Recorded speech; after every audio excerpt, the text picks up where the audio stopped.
Hello, my people. Good day to you, good morning, good afternoon, good evening. Whatever time zone you're listening to this, thank you for tuning in every single day to listen to me on Daily Mind Shift. My name is Michael Ojola for Mindset Transformation Africa, and I want us to talk about taking things lightly, all right?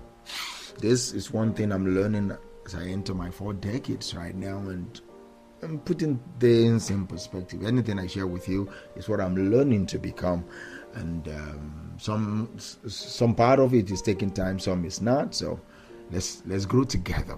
Let me anchor today's episode on this statement: learn to take things lightly and forgive. Forgiveness releases mental weight. It restores your focus and gives you emotional freedom.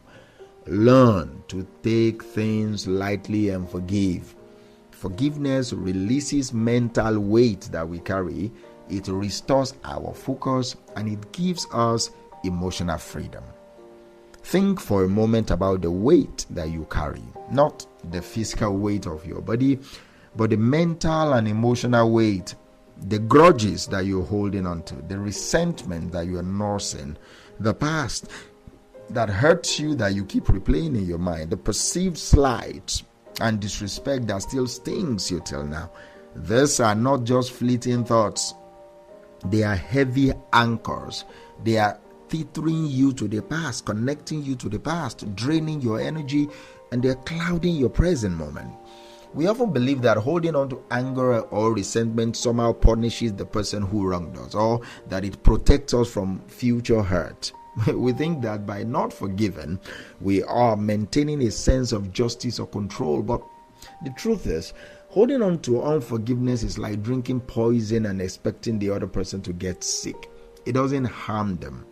It only harms you. This mental weight manifests in countless ways. It can be a constant hum of irritation in the background of your mind. You just feel irritated by things that you don't agree with, or a sudden surge of anger when a memory is triggered. I felt this one time. Or a pervasive sense of bitterness that colors all your interactions. See, this internal turmoil consumes vast amounts of mental and emotional energy that you could be used and direct towards creativity, productivity, joy, and connection. See, when your mind is preoccupied with past grievances, it cannot fully engage with the present moment. Your focus is fragmented. Your attention is divided. It is like trying to drive a car with the parking brake on. You are expending a lot of effort, but you're not moving forward efficiently. This constant internal battle robs you of your emotional freedom. It traps you in a cycle of negativity. So, the mind shift we need to make is to stop viewing forgiveness as a weakness or a concession. You're not losing ground. And you should start seeing it as a radical act of self-care and self-liberation. It is about recognizing that forgiveness is not primarily for the other person. It is a profound gift that you give to yourself. So let us talk a little about how learning to take things lightly and forgiving releases mental weight and restores focus and gives us emotional freedom. The first thing I want us to look at is forgiveness releases mental weight. See, imagine carrying a backpack that is filled with rocks. Each rock represents a past hurt, resentment, or a grudge that you still carry. See, the longer you carry them, the heavier the backpack becomes and the more exhausted that you feel. Forgiveness is the act of consciously choosing to take those rocks out of your backpack. It doesn't mean that hurt did not happen or that it was okay that it happened. No, it simply means you are no longer willing to carry the burden of it. This release of mental weight is palpable. You can feel it. It is like a deep sigh of relief for your soul. When you let go of the need for revenge, the desire for the other person to suffer, or the constant replaying of the injustice done to you, you free up an enormous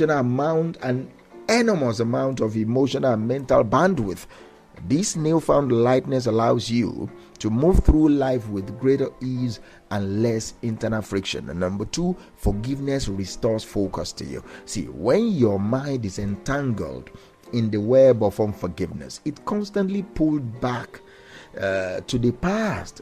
Your attention is hijacked by rumination, by what ifs, and by the desire for things to have been different. This fragmented focus makes it incredibly difficult to concentrate on your present task or your goals or your relationships. Forgiveness, by releasing that mental weight, allows your focus to return to the present moment. It clears the mental clutter, creating space for clarity and concentration. When you are not constantly fighting battles from your past, your mind is free to engage fully with what is happening right now. This restored focus enhances your productivity, helps your creativity, and your ability to be fully present in your life. And last but not least is that forgiveness gives you emotional freedom. See, unforgiveness keeps you emotionally bound to the person or to the situation that caused you pain. Your emotions become dictated by their past actions, and you remain a prisoner of their behavior. You are not free to feel joy, to peace. You are not free to even love fully, because a part of you is always on guard, always angry, always hurt. Forgiveness breaks these emotional chains. It doesn't mean you forget or that you condone the behavior. It means you choose to no longer allow that past event or person to control your present emotional state. You reclaim your power. You decide that your peace is more important than your anger. This act of self-empowerment grants you true emotional freedom, allowing you to choose your responses rather than being dictated by your wounds. So, how do we do this? How do we learn to take things lightly and practice forgiveness? It is a process. All right, it is a process. It is not a single event. It is something that you do over time, and it requires intentionality and consistent effort. So the first thing that I will advise is acknowledge the hurt. You cannot forgive what you do not acknowledge. So allow yourself to feel the pain, the anger, the sadness. Suppressing these emotions only buries them deeper. Recognize that your feelings are valid. And number 2, understand what forgiveness is not. See, forgiveness is not condoning the behavior. It's not forgetting what happened. It's not reconciling with the person if it is not safe or healthy. It is not about letting someone off the hook. No, forgiveness is about freeing yourself from the hook. It is an internal process. And third, shift your perspective. This connects to our previous episode. Try to understand the situation from a broader perspective. Was the person acting out of their own pain or ignorance? While it doesn't excuse their behavior, it can help you detach from the personal offense and you see the situation more objectively. Recognize that everyone is doing the best they can with the resources that they have. And number 4, focus on the benefits to you. Frame forgiveness as an act of self-love. Remind yourself that you are forgiving not for them, but for your own peace of mind, for your own mental clarity, for your own emotional well-being. This shifts the motivation from altruism to self-preservation. And I want you to practice small acts of letting go. Also, you can also practice a powerful exercise called writing a letter that you never send. Write down everything you feel, all the anger, the hurt, the frustration, the injustice. Pour it all out onto a page. Then read it, acknowledge your feelings, and then symbolically destroy it, burn it up, tear it, delete it. Do you understand? It works. And number 7, cultivate empathy when safe. If it is a safe relationship, try to cultivate empathy for the other person. What might have led them to act that way? What struggles might they be facing? Empathy doesn't excuse, but it can develop understanding and reduce the intensity of your anger. And finally, practice self-forgiveness. Extend the same kindness and understanding to yourself that you would to a dear friend. So this mind shift is about recognizing that your peace is your responsibility. So my fellow mind shifters, I challenge you today. Identify one small thing that you've been holding on to, a minor irritation, a past slight, and consciously choose to let it go. Practice taking it lightly. Feel the subtle shift and feel the release of that mental weight. Make this a consistent practice and watch as you gain true emotional freedom. It's important that you experience a deep sense of emotional freedom. Thank you.